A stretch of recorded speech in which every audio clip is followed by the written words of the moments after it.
Doctor, when is Botox useful for my kid? My baby is suffering with cerebral palsy and extreme tightness of limbs, and many doctors have suggested Botox. What do you say about it?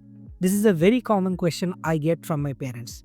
Yes, we treat a lot of kids of cerebral palsy, and we really don't know when to get a Botox done and when a surgery can be helpful for a baby. Let me clear it up for you really well. So, basically, cerebral palsy is of many types, but the most common type is the spastic type. That is where the baby's limbs are very tightly held like that, the lower limbs and the limbs like that. So, with that, the baby is not able to do day to day activities. So, with this, when we examine the baby, we examine the full range of movements the baby has. Alright, if at all a baby is very comfortable with the complete range of movements, that is of your hamstrings and your calves and your adductors and your in the upper limbs, especially of the supination, that is turning of the limb like that and then extending the wrist and fingers like that. If at all the baby is very comfortable doing all these movements and really cooperating and smiling during the examination, that is not a good candidate for a Botox injection.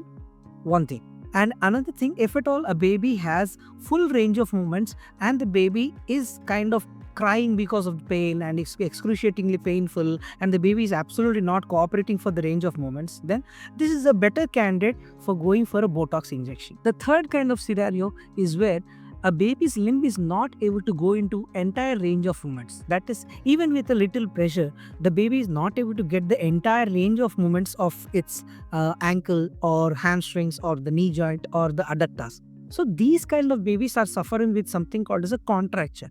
Contracture is when a muscle's length is completely reduced and the bone length has overgrown it and the baby is not able to straighten the limb. In this kind of scenarios, Botox is absolutely useless and the baby only needs surgical intervention where we are going to lengthen the muscles. So this is the only thing that will help the baby.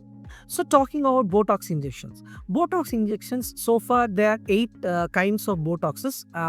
In that also there are kind of 7 types and that is graded from A to G. In between the C type there is 2 different types and FDA approved are hardly 3 or 4 drugs in that.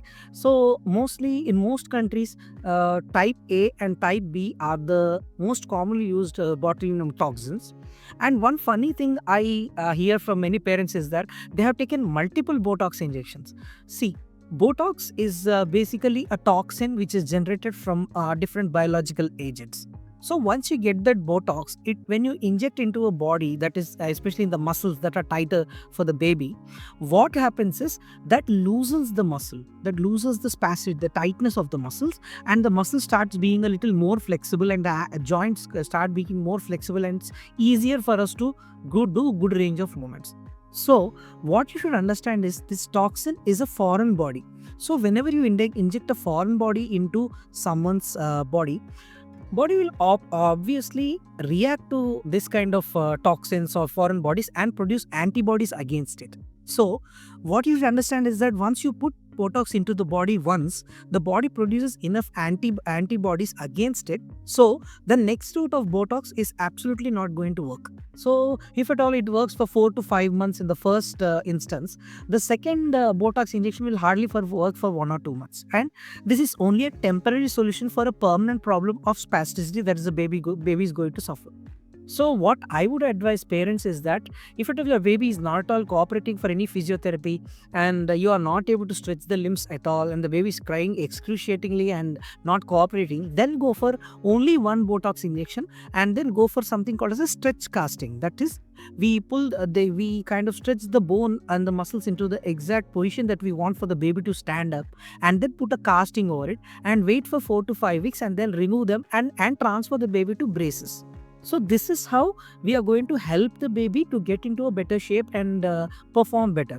But taking multiple Botox injections, and I hear a very funny thing from many big corporates also that they do something called as a Botox camp. See, that doesn't make any sense. You just call patients and keep on giving them Botoxes into their body. Doesn't make sense at all. If at all they're giving at another strain, that is a strain B or strain C, something like that, then yeah, there is a good chance of it working. But whatever a Botox injection can do, a physiotherapist, a good physiotherapist and a good bracing protocol and a little stricter parents can really make sure the baby has a very good life as compared to just taking Botox injections. And also it is a pretty pricey product and not everyone is affordable for that kind of treatment.